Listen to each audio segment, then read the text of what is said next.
Okay, hello everyone, my name is Kashish and आज हम HTML करेंगे। ठीक है। फ्रॉम वेरी स्टार्टिंग मैं एचटीएमएल कंप्लीट कर दूंगी in one shot and I will ensure कि एचटीएमएल रिलेटेड सारे डाउट्स एंड जो भी प्रॉब्लम्स थी वो ना रहे, सब क्लियर हो जाए एंड अच्छे से समझ आए। जो भी प्रॉब्लम्स एचटीएमएल वगैरह रिलेटेड रहेंगी या इस वीडियो के बाद आई विल मेक श्योर कि कोई और एचटीएमएल रिलेटेड वीडियो देखने की जरूरत ना पड़े।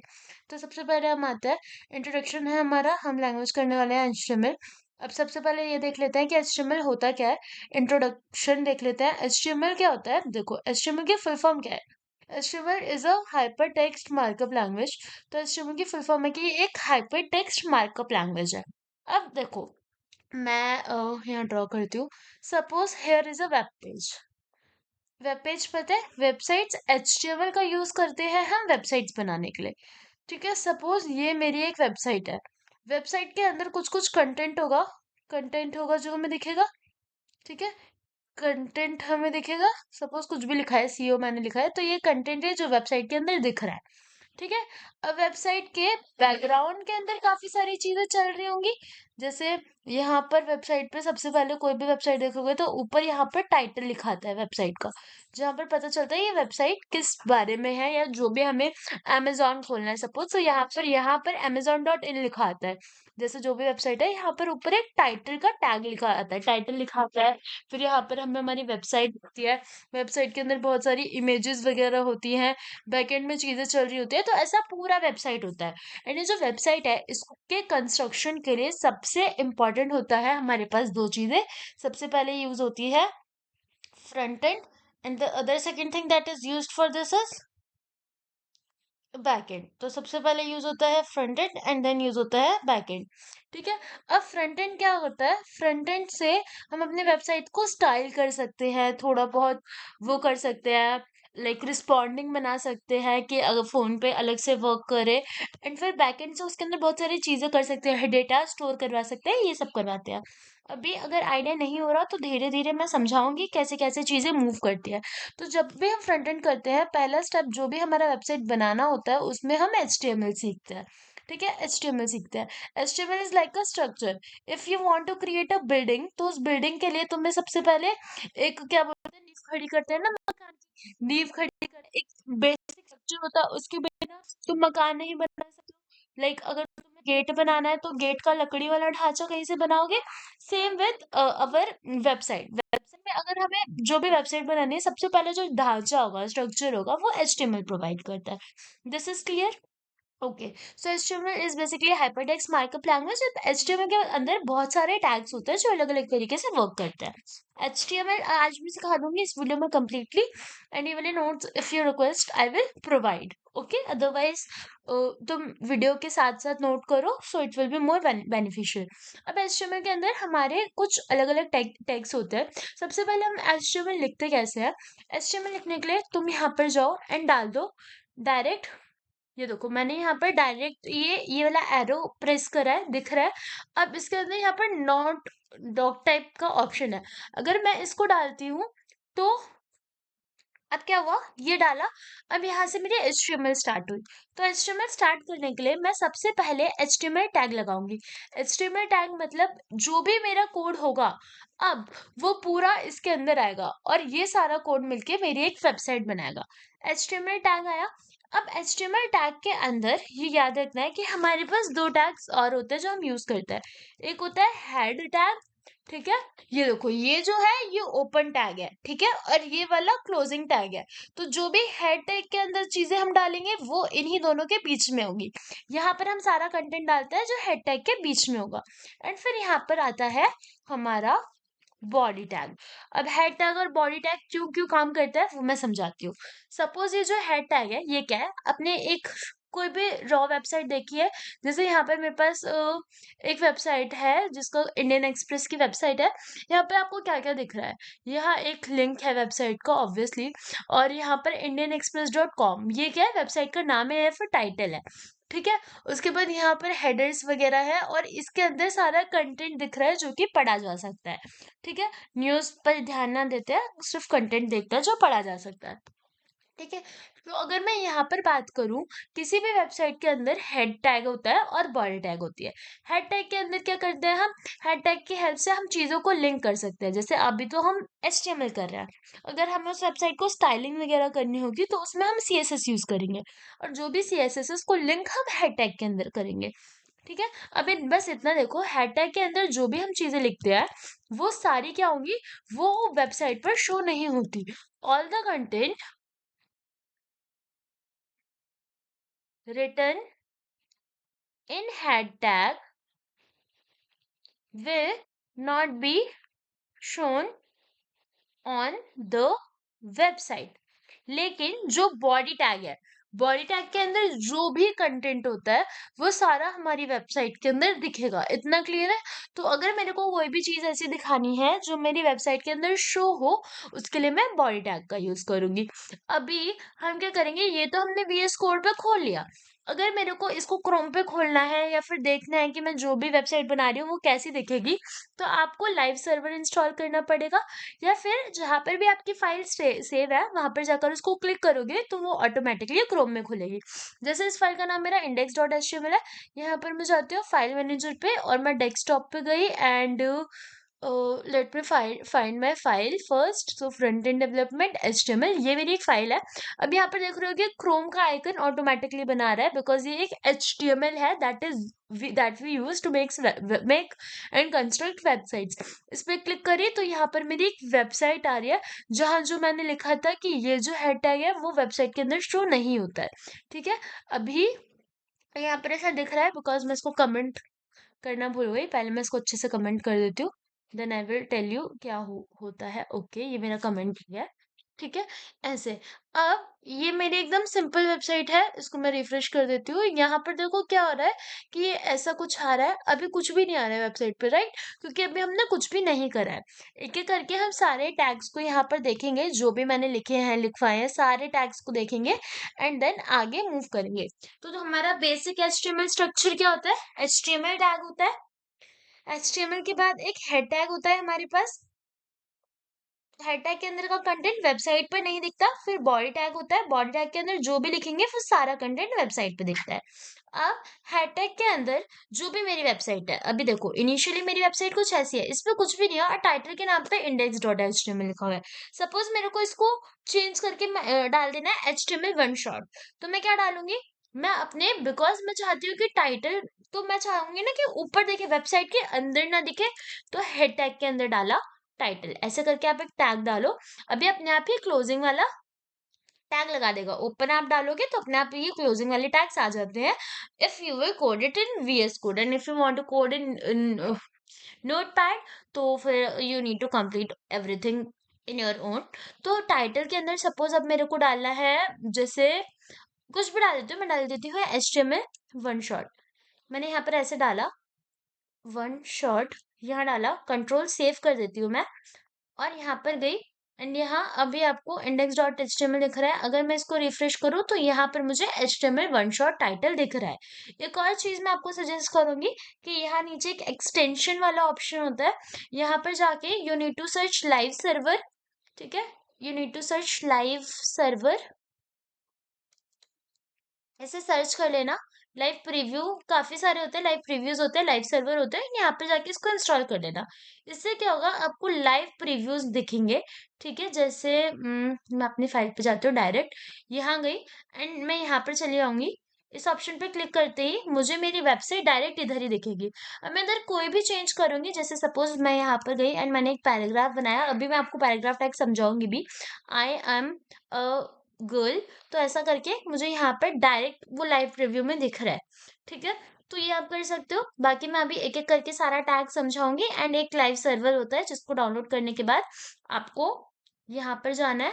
अगर आपने लाइव सर्वर डाउनलोड कर लिया, इसको मैं काट देती हूँ थोड़ी देर के लिए। हाँ, अगर आप लाइव सर्वर पे जाते हो, ओपन विथ लाइव सर्वर करते हो, तो वो वेबसाइट आपकी, अच्छा ये अभी मेरा खुल नहीं रहा है कुछ रीजन की वजह से, यहाँ पे मैं गो लाइव करके देखती हूँ एक बार। ओके, कुछ हो नहीं रहा है, वो मैं फिक्स कर दी, देखा जाएगा। बट आप डायरेक्ट वहां पर कर सकते हो, तो आपको बार बार काम सेव करने की जरूरत नहीं पड़ेगी। ओके?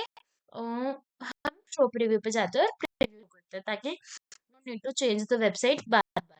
ठीक है, अब मैं अपने नोट्स पे जाती हूँ। तो इतना समझ आ गया टैग्स। अब एचटीएमएल के अंदर क्या क्या होता है, दो चीजें होती है। पहले होते हैं एलिमेंट्स जो कि हमारे एचटीएमएल को बनाते हैं, और दूसरे होते हैं टैग्स जो कि एचटीएमएल के अंदर यूज करे जाते हैं।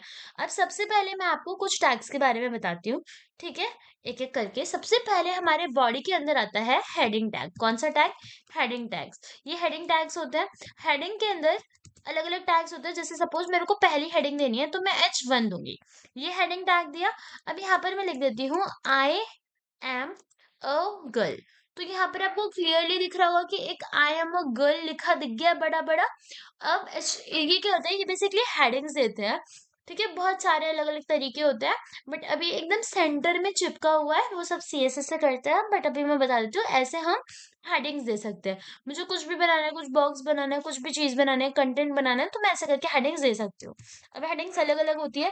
हेडिंग 4 अगर मैं दूं और मैं लिख दूं आई एम अ बॉय, तो सेम चीज आएगी बहुत कम और छोटे टेक्स्ट में। ये देखो, ये हेडिंग 4 है। हेडिंग 1 से लेकर 6 तक होती है, बहुत सारी हो सकती है, आप कोई भी दे सकते हो। उसके बाद अगला आता है पैराग्राफ टैग। पैराग्राफ टैग में क्या होता है कि आप पैराग्राफ्स बनाकर कुछ भी चीजें लिख सकते हो, ठीक है। पैराग्राफ टैग के अंदर सपोज मैं डाल देती हूँ लॉरम 26। अब ये लॉरम 26 या फिर लॉरम 30 क्या करेगा, ये एक खुद से 30 वर्ड्स का रैंडम पैराग्राफ जनरेट कर देगा। तो इसकी हेल्प से देखो अब क्या हुआ, ये जो है ये एकदम पैराग्राफ की तरह आ रहा है, ये बोल्ड नहीं आ रहा, हेडिंग की तरह नहीं आ रहा। तो इन टैग्स की हेल्प से जब हमें पैराग्राफ बनाना होता है अपनी वेबसाइट के अंदर, कुछ कुछ आर्टिकल्स देने होते हैं, तो हम पैराग्राफ टैग का यूज करते हैं। So now we cover 2 types of tags, which is our heading 1 to heading 6 वाले एंड अवर पैराग्राफ्स। उसके बाद हमारा एक एंकर टैग आता है। एंकर टैग क्या होता है, कुछ भी अगर मेरे को लिंक चाहिए, ठीक है, किसी भी वेबसाइट का अगर लिंक अटैच करना है अपनी वेबसाइट के अंदर, तो उसके लिए मैं एंकर टैग का यूज करूंगी। जैसे सपोज मेरे को गूगल खोलना है, तो मैं यहाँ पर डाल देती हूँ पैराग्राफ, ठीक है। पैराग्राफ के अंदर डाला मैंने गूगल, ऐसा कुछ। तो यहाँ पर मैं चाहती हूँ कि मैं, यहाँ पर आपको गूगल लिखा दिख गया। अब मैं चाहती हूँ कि मैं जैसे ही अपने पैराग्राफ के साइड में एक लिंक दे डाल दूं अपनी वेबसाइट के अंदर, सो दैट उस पर क्लिक करते ही मैं रिडायरेक्ट हो जाऊँ गूगल वाले पेज पे। तो मैं एक एंकर टैग डालूंगी। एंकर टैग को कैसे डालते हैं, एंकर ए दिख रहा होगा आप लोगों को, रैफ करके। अब इसके अंदर मैं कुछ भी डाल देती हूँ, वेबसाइट का नाम डाल देती हूँ www.google.com। ये बहुत कॉमन है, सबको पता होता है। तो ऐसा अगर कंट्रोल सेव करा एंड मैं यहाँ पर अपने लाइव सर्वर वाले पे गई, यहाँ मैं इसको रिफ्रेश कर देती हूँ, तो यहाँ पर गूगल दिख रहा है, ठीक है। हम्म मैं यहाँ से लिंक ले लेती हूँ एक बार, गूगल के का प्रॉपर HTTPS वाला। यहाँ से लिंक ले लेती हूँ मैं गूगल का। गूगल, इस वाले प्रॉपर लिंक को लगा के देखते हैं एक बार। इसको तुम ऐसे एक बार क्लिक करके शॉर्ट भी कर सकते हो। मैं ये वाला पूरा वाला लिंक लगा के देखती हूँ एक बार। यहाँ गए एंड एंकर टैग के अंदर मैं ये वाला लिंक यूज कर देती हूँ, ठीक है। उसके बाद हम क्लिक करके डायरेक्ट रीडायरेक्ट होंगे अपने एंकर वाले टैग पे। ओके, सो मैंने यहाँ पर कंट्रोल एंड सेव करा, मैं यहाँ गई एंड मेरी मेन वेबसाइट ये है, इसको मैंने रिफ्रेश करा। अब यहाँ पर लैंग्वेज आ रही है पता नहीं क्यों, इसको रिफ्रेश करा। ओके लैटिन, ओके गूगल, ये ऐसा आ रहा है। यहाँ पर कुछ प्रॉब्लम हो रही है भाई इसके अंदर। ओके, यहाँ पर मैं इसके अंदर डाल देती हूँ गूगल। तो मैं यहाँ गूगल डालूंगी तो यहाँ पर मुझे मेरा लिंक मिल जाएगा, ठीक है, गूगल। हाँ मैं वही देख रही थी। तो यहाँ पे पैराग्राफ टैग के अंदर कुछ भी तुमने डाला, अब इससे क्या होगा देखो, यहाँ पर एक नॉर्मल गूगल है और यहाँ पर एक ये लिंक वाला गूगल है। अब इस नॉर्मल वाले को तो क्लिक कर नहीं सकते, अगर मैं इस लिंक वाले गूगल को क्लिक करूँ तो मेरा डायरेक्ट यहाँ से मेरा गूगल खुल जाएगा। जैसे यहाँ पर मैं आई, गूगल पे क्लिक करा, ये रिफ्रेश करा एंड यहाँ पे मेरा गूगल खुल गया। All of this is because we we do what, हमने गूगल वाला लिंक डाला। एक तरीका ये होता है, मैंने यहाँ पर एंकर ए रैप डाल के ये वाला लिंक यूज करा है, इसलिए यहाँ ये ऐसा आया। अगर मैं डायरेक्ट करती तो मुझे वो उस चीज की जरूरत नहीं पड़ती, ये गूगल लिखने की नीड नहीं होती, ठीक है। आई होप मैंने इतना तुम्हें गूगल और एंकर टैग का यूज समझा दिया है। अब आगे मूव करते हैं, ठीक है। एक सेकेंड, मैं इसको रिफ्रेश कर दूं, मेरा पेज क्रैप हो गया है। मैं इसको कंट्रोल सेव कर देती हूँ एक बार। एंड वापस नहीं जा पा रहे हम, तो इसको मैं दोबारा से प्रीव्यू कर लेती हूँ। दिख गया? ओके। तो एंकर टैग आई गेस तुम्हें अच्छे से समझ आ गया होगा कि एंकर टैग क्या होता है। जैसे मैं एंकर ए पे गई, ए रेफ पे गई, ठीक है। उसके बाद जो भी मेरा लिंक था गूगल का था, मैंने इधर गूगल लगाया, लिंक क्लोज करा। उसके बाद मेरे को बताना है कि मेरा जो लिंक था वो किसके बारे में था। सपोज गूगल का था, तो यहाँ गई, गूगल पे चली गई। अब यहाँ पे जाके जब मैं गूगल पे क्लिक करूंगी तो गूगल ओपन हो जाएगा। तो एंकर टैग्स को हम यूज करते हैं लिंक्स के लिए। उसके बाद फर्दर आगे बढ़ते हैं। आगे अगला क्या है मेरा, एंकर टैग्स का यूज कर लिया। उसके बाद इमेज, अगर मेरे को अपनी वेबसाइट के अंदर इमेज को जनरेट करना है या इमेज को पुट करना है, तो उसके लिए हम टैग यूज करते हैं, वो होता है हमारा इमेज टैग। इमेज, आगे अगर इमेज ऐड करनी है तो हम जाएंगे इमेज एसआरसी पर। अब देखो मेरा जो एचटीएमएल वाला फोल्डर है उसके अंदर अभी इनिशियली कोई इमेज नहीं है, तो मैं एक इमेज यहाँ पर डाल देती हूँ। मैंने एक रैंडम इमेज ले ली अपने ही जो प्रीवियस वीडियो थी, मेरे पास बहुत सारी हैं, बट जो भी मेरी प्रीवियस वीडियो थी उसका मैं थंबनेल ही लगा देती हूँ यहाँ पर, कॉपी करा एंड यूट्यूब पे गई, वेब डेव पे गई एंड फ्रंट एंड पे गई, एचटीएमएल पे गई एंड ये वाला वीडियो मैंने यहाँ पर डाल दिया, फोटो डाल दिया। और एक वीडियो भी डाल देती हूँ सो दैट तुम्हें वीडियो की नॉलेज हो। या फिर डाउनलोड्स पे जाके मैं, ये एक रैंडम वीडियो है जिसको मैं डाउनलोड कॉपी कर लेती हूँ, ठीक है। इसको वहां पर जाके अपने मेन जो मेरा फोल्डर है जहाँ पर एचटीएमएल का सारा सेव है उसमें डालूंगी, सो दैट तुम्हें हेल्प हो जाए कि वीडियो में भी कैसे करना है, ठीक है। ये दो चीजें आ गई मेरे पास। अब देखो, अगर इस पेज के अंदर मुझे कोई इमेज इंसर्ट करनी है तो मैं इमेज टैग के अंदर जाऊंगी एंड उसके बाद मेरा यहाँ पर फोल्डर से मैं देख लेती हूँ नाम क्या था। यहाँ पर जो मेरी इमेज थी उसका नाम था स्क्रीनशॉट। स्क्रीनशॉट, तो मैं यहाँ पर गई, इमेज एसआरसी टैग का यूज करेंगे आप, यहाँ गई स्क्रीनशॉट। अभी देखो यहाँ पर मेरी एक रैंडम इमेज आ गई है, ठीक है। मैं यहाँ पर आपको मेन वेबसाइट पे भी जाके दिखा देती हूँ, मेरी कुछ ऐसे एक रैंडम इमेज आ रही है, ठीक है। अब सपोज मेरे को इसको हाइट और विड्थ देनी है, ठीक है। तो मैं कैसे दूंगी, हाइट एंड विड्थ ये सारा काम सीएसएस का होता है, but if you will insist मैं आपको बता देती हूँ। जैसे हाइट देनी है तो मैं यहाँ पर 100 पिक्सल्स लगा दूंगी। तो यहाँ पर आप देख रहे होगे कि कितना छोटा सा बन गया है मेरा इमेज टैग। और अगर मुझे इसको विड्थ देनी है तो मैं इसको विड्थ भी सपोज 200 पिक्सल दे देती हूँ, तो ये कुछ ऐसा सा दिख रहा है। तो एंकर, ये जो इमेज टैग्स होते हैं इनका यूज हम इमेज को इंसर्ट करने के लिए करते हैं। उसके बाद जो अगला टैग मुझे आपको पढ़ाना है वो है हमारा लिस्ट। ओके, लिस्ट में पढ़ा दूंगी फॉर्म्स, इनपुट फील्ड, बटन, डिफ, स्पैन, ये सारे इंपॉर्टेंट है। उसके बाद मैं टेक्स्ट फॉर्मेटिंग पढ़ाऊंगी एंड ये सारी चीजें पढ़ाऊंगी, ठीक है। तो मैं ये वाले कंप्लीट करवा देती हूँ। उसके बाद अगला जो होता है वो हमारा होता है लिस्ट। तो सपोज मुझे ना एक लिस्ट बनानी है एलिमेंट्स की, कि ये चीज मेरी ऐसे होगी, ये चीज मेरी ऐसे होगी। अब लिस्ट दो तरीके से होती है, एक होती है अनऑर्डर्ड लिस्ट, एक होती है ऑर्डर्ड लिस्ट। सपोज मैं एक अनऑर्डर्ड लिस्ट बनाती हूँ, ठीक है। अनऑर्डर्ड लिस्ट, मेरे को कुछ डेटा स्टोर करवाना है, मुझे सपोज स्टोर करवाना है all the name of fruits, all the name of एक second, all the name of fruits. Unordered list में मैंने डाल दिया फ्रूट्स। अब जो मेरा अनऑर्डर्ड लिस्ट है उसका जो पहला एलिमेंट होगा, ठीक है, ये मैंने एक अनऑर्डर्ड लिस्ट बना दी। अब ये जो अनऑर्डर्ड लिस्ट है इसमें सपोज मेरा जो पहला एलिमेंट होगा वो लिस्ट के अंदर जाएगा। पहला एलिमेंट क्या है फ्रूट्स के अंदर, सपोज मैंगो। तो इसके अंदर कोई भी ऑर्डर नहीं है, ठीक है, यानी कि कोई भी नंबरिंग वगैरह कुछ भी नहीं हो रहा है। मैं इसे और भी डाल सकती हूँ, जैसे मैंने एप्पल डाल दिया, तो यहाँ पर एक लिस्ट जैसा कंटेंट दिख रहा है, ठीक है। अगर मुझे सेम चीज ऑर्डर लिस्ट के साथ करनी होती, मैं कंट्रोल कॉपी करके दिखाती हूँ। व्हाट इफ मैं इसमें अनऑर्डर लिस्ट की जगह ऑर्डर लिस्ट लिखती, मैं यहाँ पर गई, यूएल की जगह मैं ओएल लिख रही हूँ। UL stand for unordered list और and OL stand for ordered list. मैं सपोज यहाँ पर ओएल कर देती हूँ।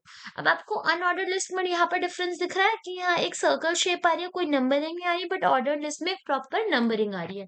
तो यूएल और ओएल टैग्स का यूज करके हम unordered list and ordered list बनाते हैं, लिस्ट बनाते हैं। ओके, नाउ आगे जाते हैं, वी विल मूव फर्दर। यहाँ पर भी दिख रहा होगा, बेसिक चीज है। आगे जाते हैं, अब मैं आपको बनाना सिखाऊंगी फॉर्म, ठीक है। तो फॉर्म में फॉर्म टैग का यूज करके फॉर्म हैं। और एक बहुत इंपॉर्टेंट चीज है, जैसे सपोज मैं चाहती हूँ कि यहाँ पे मेरे को एक सर्च टैग बनाना था, एंड उस सर्च टैग के अंदर मेरे को एक यूजर से इनपुट लेना है। तो इसके लिए मैं एक इनपुट का टैग यूज कर सकती हूँ। इनपुट का टैग यूज करूंगी तो यहाँ पे देखो, यहाँ पर एक बॉक्स जैसा बना आ गया। इसके अंदर मैं कुछ भी लिख सकती हूँ, जैसे मुझे कुछ सर्च करना है तो मेरे को ऐसा एक सिंपल बॉक्स जैसा आ गया जिसके अंदर मैं फिल भी कर सकती हूँ। मैं चाहती हूँ इसके अंदर पहले ही से लिखा हो एंटर योर सर्च करके, कुछ भी लिखा हो। तो इनपुट के अंदर मैं एक बनाऊंगी प्लेस होल्डर। ठीक है। अब प्लेस एंड होल्डर के अंदर मैं यहाँ पे लिखूंगी सर्च। तो एक बहुत लाइट सा सर्च लिखा आ गया। अब जब मैं इसको क्लिक करूंगी तो वो सर्च गायब हो जाएगा। और उसके बाद मैं इसके अंदर कुछ भी सर्च कर सकती हूँ, मैं अभी अपना नाम सर्च कर रही हूँ। तो ये चीज हो गई। अगर मेरे को कुछ भी ऐसे रैंडम चीज बनानी है, सर्च करना है, तो इसके लिए हम प्लेस होल्डर्स का यूज करते हैं। एक और चीज आपने देखी होगी वेबसाइट्स में, that is the most important one, which is buttons. तो बटन हम कैसे बना सकते हैं? बटन हम बनाते हैं बटन टैग का यूज करके। अब इसमें बहुत सारी चीजें हैं, स्टाइलिंग्स वगैरह मैं सीएसएस वाले में सिखाऊंगी। यहाँ पर देखो एक बटन है, ये एक बहुत अच्छा सा बटन बना है। ठीक है। अब सपोज मुझे बटन का नाम लिखना है रीड मी, रीड मोर, ऐसा कुछ। तो यहाँ पर एक बटन फॉर्मेटेड रीड मोर करके दिख रहा है, जो कि हो सकता है ऐसे हम एक बटन है। इसमें भी मैं अगेन आपको स्टाइलिंग वगैरह करके सब प्रॉपर सिखाऊंगी, बट अभी के लिए सिर्फ इतना नॉलेज रखो अपने पास। Okay, now we will move further. Okay, ये मैंने गूगल खोला हुआ था। तो फिर है एक most important diff, but I think diff will be better अगर मैं वो आपको सी सी एस एस में सिखाऊंगी। जब हम सी एस एस कराएंगे तब मैं आपको डिफ सिखाऊंगी, डिफ क्या होता है, स्पैन क्या होता है, फ्लैक्स क्या होता है, वो सब सिखाऊंगी। एचटीएमएल में उतनी नॉलेज इज नॉट रिक्वायर्ड। ठीक है। अभी मैं आगे करवाती हूँ। आगे मैं आपको ये जो बेसिक एस्टिमेट्स होते हैं वो सिखा दी, टेक्स्ट फॉर्मेटिंग सिखाऊंगी। ठीक है। So let's start with text formatting. Okay, so अब हमने इतना देख लिया था, अब हम टेक्स्ट फॉर्मेटिंग टेक्स्ट देखेंगे। तो टेक्स्ट को फॉर्मेट करने के लिए, सुंदर बनाने के लिए, देयर आर प्रोबेबली चांसेस कि अलग अलग तरीके के टेक्स्ट हो सकते हैं, टेक्स्ट हो सकते हैं। तो अभी हम टेक्स्ट देखेंगे। Suppose there is a text, जैसे मैं एक रैंडम टेक्स्ट आपको इधर बना के दिखा देती हूँ। मैंने एक पैराग्राफ टेक्स्ट बनाया है, ऐसा कुछ। मैं आपको कुछ ऐसे टैग्स देखूंगी दिखाऊंगी जिनकी हेल्प से हम किसी टेक्स्ट को डेकोरेट कर सकते हैं। तो suppose I have a text of hello, ये ऐसा कुछ टेक्स्ट है हेलो वाला। ठीक है। अभी ये इसको मैं कंट्रोल सेव कर देती हूँ जरा, ये यहाँ पर, ये यहाँ क्यों नहीं दिख रहा, लेट मी रिफ्रेश इट। हाँ, तो यहाँ पर एक हेलो टेक्स्ट दिखा। अब सपोज मुझे इसको बोल्ड करना है, so for making it bold I can use this B text. अगर इस थी हेडलाइन को बोल्ड करना है तो मैं इसके अंदर ये बोल्ड टेक्स्ट डाल सकती हूँ, और यहाँ पर इसके अंदर हेलो डाल सकती हूँ। तो ये एक टेक्स्ट डेकोरेशन होगा कि मैं यहाँ पर हेलो डाल रही हूँ। अगर मुझे और भी अलग अलग तरीके के टेक्स्ट डेकोरेशन करनी है, जैसे सपोज मुझे इटैलिक चाहिए। ठीक है। सपोज मेरे को अपना जो टेक्स्ट है वो इटैलिक चाहिए, तो इटैलिक के लिए मैं आई टैग का यूज करती हूँ। So here I will use my I tag. मैं आई टेक्स्ट के अंदर जाके यहाँ पर दोबारा हेलो लिखूंगी। तो यहाँ पर आपको एक डिफरेंस देखने को मिलेगा। ऐसी बात अलग अलग होता है। अगर मैं इस टेक्स्ट को अंडरलाइन करना चाहूँ तो यहाँ पर मैं पी डाल के, अगर इसी के अंदर अंडरलाइन डालूं एंड देन हेलो लिखूं, तो मुझे यहाँ पर हेलो देखने को मिलेगा अंडरलाइन। ठीक है। ये अनलिस्टेड हो गया, अनलिस्टेड लिस्ट बन गई। अगर मुझे अंडरलाइन करना है तो मैं यहाँ पर यू कर दूंगी। ऐसा अलग अलग होता है। अगर यहाँ मैंने यू कर दिया, ठीक है, तो यहाँ पर ये अंडरलाइन आ गया। अब सपोज मुझे इसको सब डालना है। ठीक है। जैसे यहाँ पर अंडरलाइन हो गया, और बहुत सारे होते हैं, मार्क हो गया, स्मॉल हो गया, हाईलाइट करने के लिए मार्क लिख सकती हूँ।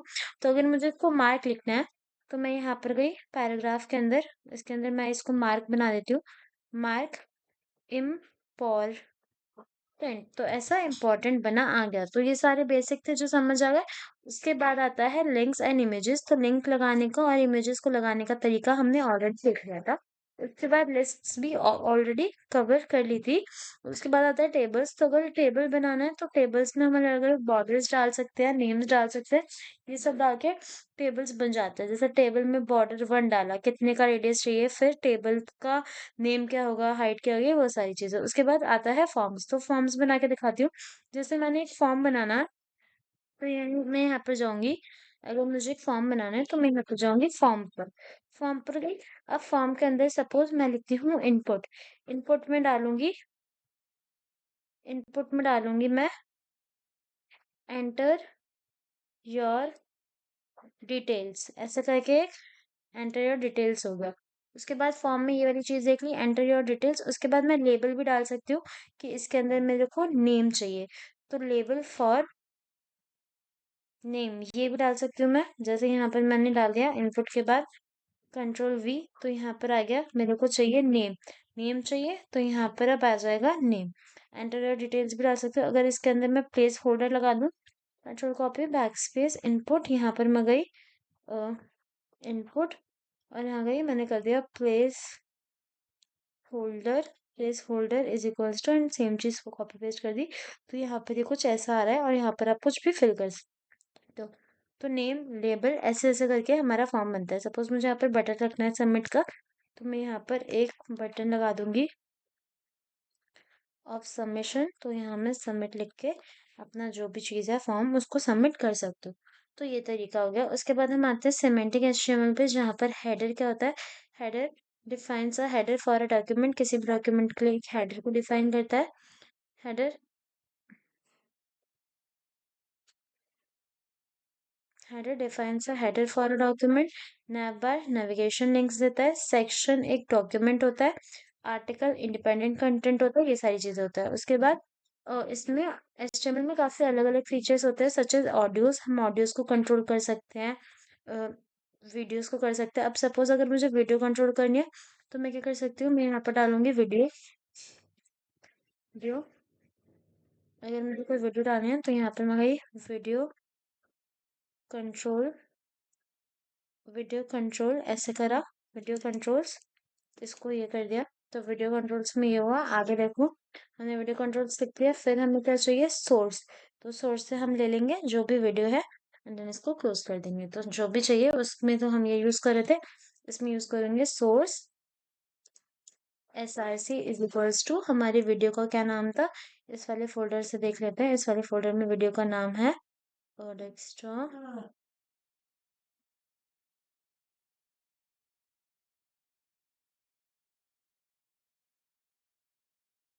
वीडियो का नाम है पंचायत डू फ्लोरिस्टिक। तो मैं यहाँ गई, मैं लिखूंगी film and do floristic game. मुझे यहाँ पर जाओ एंड यहाँ देखो, यहाँ पर हमारी ये वीडियो अपने आप आ गई। अगर मैं मेन यहाँ जाके इसमें ये वाला पेज देखूं अपना एंड इसको रिफ्रेश करूं, तो यहाँ पर भी देखो ये जो है ये है वीडियो, ये आ गई। ऐसे करके एक वीडियो यहाँ पर मेरी वेबसाइट के अंदर चल गई। अब मैं चाहूँ तो मैं इसको विड्थ दे सकती हूँ। हम्म, अब मैं चाहूँ तो मैं इसको विड्थ दे सकती हूँ वीडियो को। तो यहाँ जाके सपोज मुझे इसकी विड्थ देनी है 100 पिक्सल, मैं दूंगी विड्थ इक्वल्स टू 100 पिक्सल,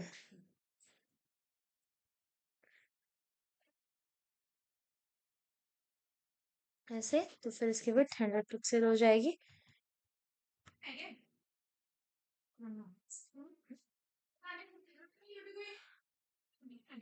उसके बाद आगे चलते हैं। तो आगे हमें गई वन नोट पे।